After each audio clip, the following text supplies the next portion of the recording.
Hello and welcome back to the course on machine learning. Today we're going to find out why machine learning is the future. Are you excited? I'm pretty excited. Let's get started. Alright, so here we've got a cloud and it's a word cloud and it just illustrates that data is everywhere. We live in the 21st century and wherever you go there's data. In fact, there's even a term for it, data exhaust. So as you go by with your day, you're constantly leaving this data exhaust. Whether it's through your text messages that you're sending, or you're going on Facebook, or you're just simply walking through the city and different antennas are picking you up, you're leaving GPS data. So you're constantly leaving this data exhaust, whether you are aware of it or not. And probably the only way to not leave data exhaust is to go live in the forest for a couple of days. So that's the reality we live in, and this data is just growing exponentially. It's accumulating all the time, and let's see how this has been happening throughout the history of the human race. So here we go. Since the dawn of time, up until 2005, humans had created 130 exabytes of data. So you're probably sitting there thinking, Kirill, that sounds really cool, but it is very hard to imagine what the heck an exabyte is, and means nothing to me. Okay, fair enough. So let's go and drill into this to understand what this actually represents. So here we've got a letter A, right? So letter A is a single letter, and a letter on a computer takes up 1 byte of data. Now, if we zoom out 1,000 times, we have 1,000 letters, and 1,000 letters represents about a page on a small book, and that fits into 1 kilobyte. Now, if we zoom out another 1,000 times, we have 1,000 kilobytes, which is a megabyte, and that is about a book with 500 pages double-sided.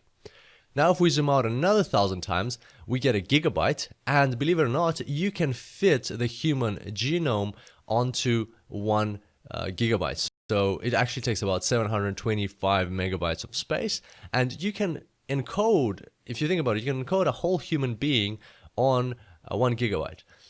But you'll probably say that, a human is not just his genome, it's not just his DNA, it's also the life experiences that he has, all the things that he does in his life. You can't put that onto a gigabyte. Well, how about we zoom out another 1,000 times and we get 1 terabyte.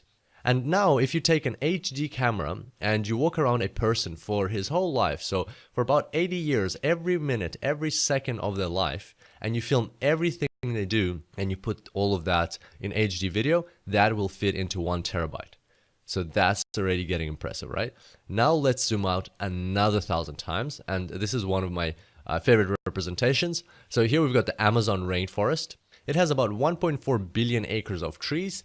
Every acre has about 500 trees in it, so that makes it about 700 billion trees in the Amazon rainforest. So if you take all of those trees and hypothetically, I'm not saying this should be done, but hypothetically, if you take all those trees and you were to chop them down, put them into paper and fill every single page of that paper with letters, with text, then you will get about 1 to 2 petabytes of data. So that should give you an idea of how huge a petabyte is.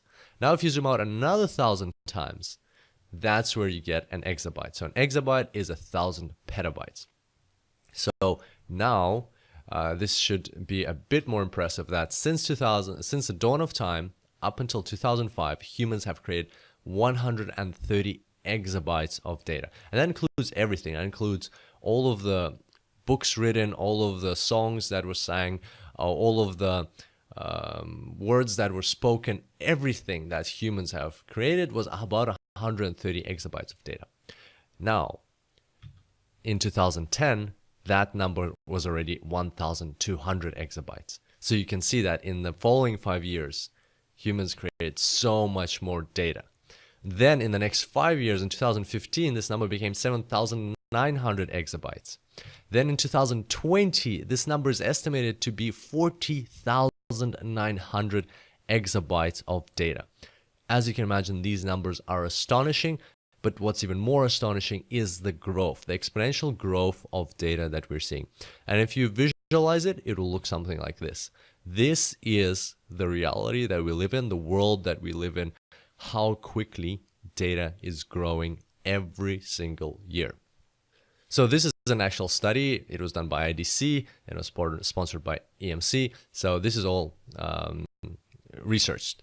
Now, what is not researched is these lines that I'm going to draw now, but this is my impression of what's going on in the world. This is where I think we are as data scientists, our capacity to process as data scientists the data that's in the world. Then if you draw the machines, this is the line that represents how much of the data machines are actually using that exists in the real world. And so where does machine learning come into play? Well, machine learning is the potential, presents the potential to use this data that is not being used. Only equipped with machine learning algorithms can you step up to that challenge and make sense and add value from the data that is growing so quickly, in fact, exponentially. And that is why machine learning is actually a degree. It's been taught at universities. In fact, Hadelan, who is the second instructor on this course, he has a master's in machine learning.